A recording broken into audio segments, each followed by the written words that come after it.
Gembala Sidang di Molokai di Kota Kupang. Puji Tuhan karena anugerah Tuhan, gereja saya nanti tanggal 27 ini genap 10 tahun berjalan. Dan saya tahu itu karena anugerah Tuhan. Kenapa? Karena di Kota Kupang itu sekarang ada 110 gereja lokal. Dan salah satunya gereja saya ada di samping toko Karisma. Jadi mengembalakan di Kota Kupang dengan jumlah jemaat yang begitu banyak tidak gampang Bapak Ibu. Tapi saya tahu kalau saya dipercayakan Tuhan itu karena anugerah dan rahmat daripada Tuhan, bukan karena saya lebih baik dari Bapak Ibu. Amin. Nah Bapak Ibu, saya jujur Bapak Ibu, saya mengembalakan jemaat dari tahun 99 dan di tahun 2013 baru gereja induk saya mengizinkan saya jadi gereja cabang. Jadi cukup lama saya harus taat pada aturan gereja induk saya. Padahal tahun 99 jemaat saya sudah mendekati 100 orang.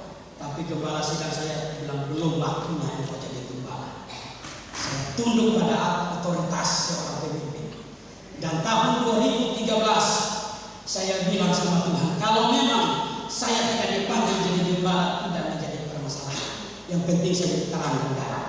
Itu komitmen saya. Dan puji Tuhan, karena anugerah Tuhan, di tahun 2013 gembala saya almarhum Bapak Detan, yang sekarang anaknya yang menjadi gembala, Bapak Yefta Detan, panggil saya dan berkata, Emon, sudah waktunya kamu ditabiskan menjadi gereja cabang.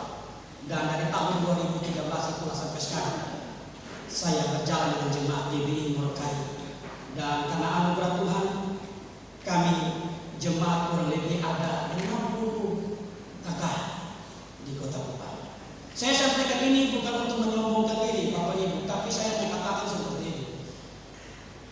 Karena saya lahir dari keluarga yang cukup amburadul dan hasil doa seorang ibu, maka itu di jemaat saya bilang begini Bapak Ibu, suami-suami hati-hati kalau istrimu sudah masuk ke kamar dan dia tidak menutup dan dia air matanya keluar.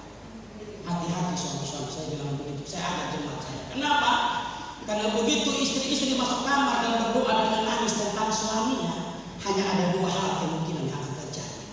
Kalau tidak dipanggil pulang Tuhan, pasti Tuhan kerjakan dia dan dia bisa lumpuh dari tempat. Amin. Yang amin ini pasti pada alami. Saya sampaikan itu Bapak Ibu karena saya dari latar belakang yang cukup nakal, cukup jahat. Mohon maaf, mata saya ini bukan dari lahir, tapi ini hasil sebuah kenakalan. Kalau Bapak Ibu ke Oepura, kampung kecil itu tapi kampung yang paling nakal. Jadi mata saya ini karena ditembak pakai senapan angin karena akibat bakar rumah orang awam, karena kenakalan saya. Jadi waktu itu mama saya hanya berdoa bilang begini, Tuhan, saya berdoa buat anak saya yang paling bungsu. Saya tidak mampu lagi mendidik dia dan menegur dia. Saya serahkan dia ke dalam tangan Tuhan. Waktu itu mata saya hanya ditembak pakai senapan angin. Menurut dokter, peluru ada dalam otak sebelah kanan. Dan kalau mau dioperasi, tempurung kepala saya ini harus diangkat, baru peluru itu bisa dikeluarkan. Kenapa? Karena peluru timah. Dokter kasih jaminan ada dua hal. Yang pertama, waktu tempurung kepala saya diangkat di gurida dan dikeluarkan peluru itu, maka saya akan kehilangan sebagian memori saya. Tapi yang kedua, kalau tidak mau dioperasi karena itu timah, bisa membuat otak sebelah kanan saya akan membengkak dan saya bisa infeksi dan mati. Tapi saya mau bilang, iman dan doa orang percaya besar kuasa. Dan betul Bapak Ibu, saya tidak dioperasi. Mama saya bilang begini, kalau memang kehendak Tuhan dia harus mati dengan cara ini karena akibat kenakalannya, biar Tuhan yang tentukan. Tapi kalau Tuhan sayang anak saya ini untuk dia bertobat dan jadi hamba Tuhan, biar cara Tuhan. Dan benar Bapak Ibu, Saya ingat betul, saya di rumah sakit umum, saya 1 bulan 2 minggu. Tiba-tiba pagi-pagi ada seorang yang berbaju putih melek seperti tidak bisa dapat dilihat. Dia berkata dengan begini, "Emang saya mengasihkan. Hari ini saya akan operasi mata kamu." Betul Bapak Ibu. Dia cungkil mata saya berteriak, "Mohon maaf nih, karena saya tidak bertobat, saya kira dia kuntilanak. Karena yang biasa putih-putih dan kaki tidak ada, biasanya kuntilanak. Saya pikir dia kuntilanak. Tapi begitu saya sampaikan ke mama saya itu Tuhan Yesus. Dan betul Bapak Ibu, begitu dokter datang dari Surabaya, dia bawa alat-alat lengkap, hasil pakai laser, peluru begitu tidak ada lagi di otak saya sebelah kanan. Terjadilah perkelahian, perdebatan antara dokter Kupang dan dokter Surabaya.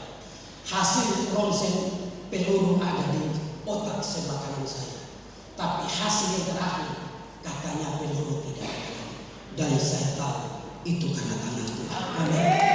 Dan saya mau sampaikan mama-mama yang ada hari ini, ingat, selama engkau hidup benar, doamu pasti dijawab Tuhan. Bukan karena kata-kata kita yang benar, tapi hidup kita yang benar yang akan menentukan mujizat itu terjadi. Amin. Dan itu yang saya alami mama saya. Kenapa saya sampaikan begitu Bapak Ibu? Karena saya ini dulunya badan bola guling. Jadi kalau orang mati di mana-mana saya bawa puru-puru dan bola guling. Ada yang suka main bola guling dan puru-puru di sini? Berhentilah. Ya.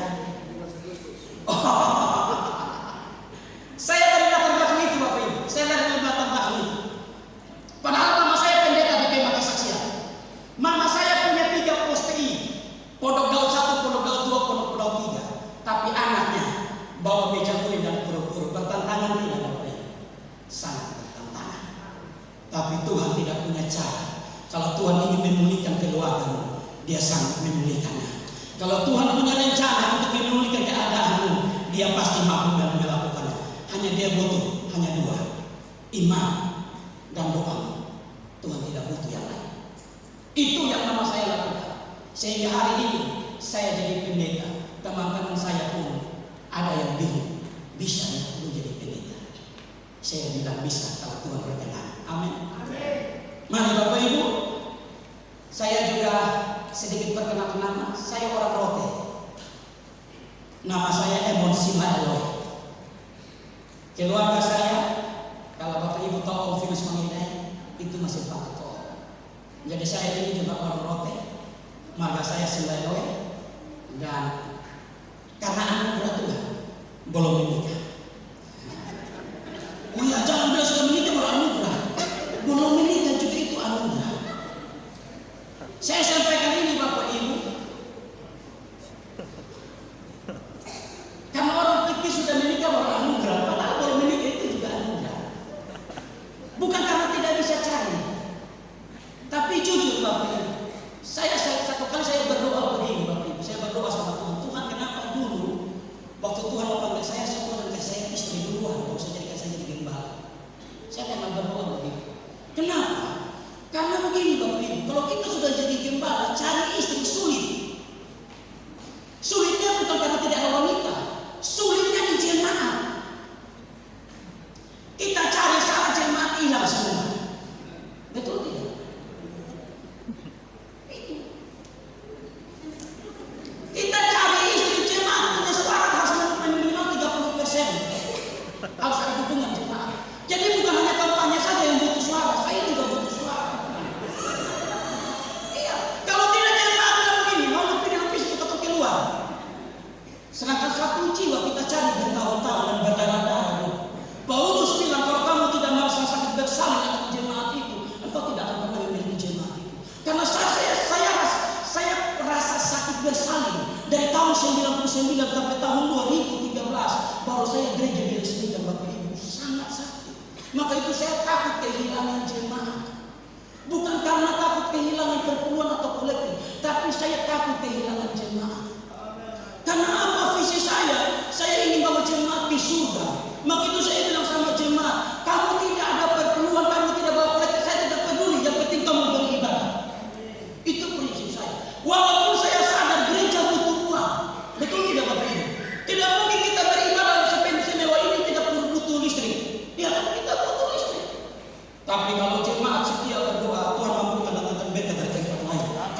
jemaat didahului. Dan saya berjalan seperti itu dengan iman sampai hari ini.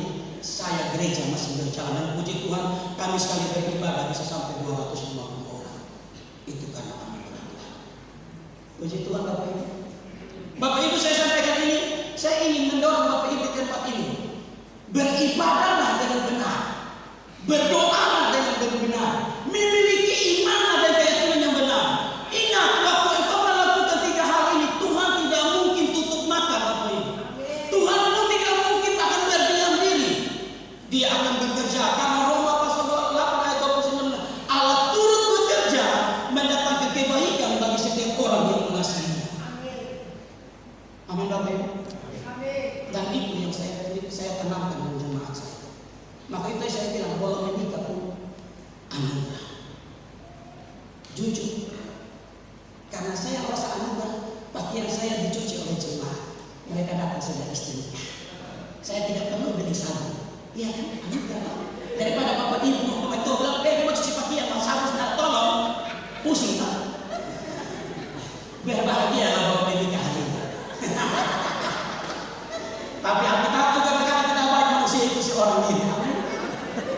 Pengkhotbah juga bilang lebih baik berdua-dua, karena begitu itu sakit ada yang menjaga. Nah, persoalannya saya di situ saja. Saya sakit tidak ada yang menjaga. Amin. Nah, inilah kehidupan kita sebagai gembala. Saya puji Tuhan, saya sangat bersyukur kepada Tuhan. Maka itu saya lagi kuliah juga. Dosen-dosen bilang, saya bilang, kalau Tuhan berbicara pasti saya nikah. Dia bilang Tuhan tidak mungkin berbicara emang. Saya bilang kalau Tuhan tidak bicara, nanti ya sudah. Kalau memang Tuhan izinkan saya seperti Rasul Paulus, puji Tuhan Bapak. Dan seringkali itu pertahanan saya, benteng saya untuk membela diri saya. Di staf PPD, di staf ketua PPD yang terpilih di mohon kata nikah. Bapak semua selesai 2 periode ini, berdoa Bapak, Tuhan pasti buka jalan. Semua pasti Tuhan buka jalan. Tapi kita bilang imam tanpa tindakan adalah hakikatnya mah. Nah, salah lagi kita juga. Yakobus berkata, orang yang memiliki iman dan bimbang dan ragu tidak mendapat sesuatu. Saya bilang sama mereka, saya tidak bimbang. Lantas kenapa kalau menikah? Masalahnya itu di saya. Masalahnya di saya. Jemaat. Beliau begini, jemaat itu kamu tidak usah perhatikan, menikah sudah. Saya bilang hari ini Bapak saya ikut dulu jodoh pasti saya mau tahu. Karena gimana?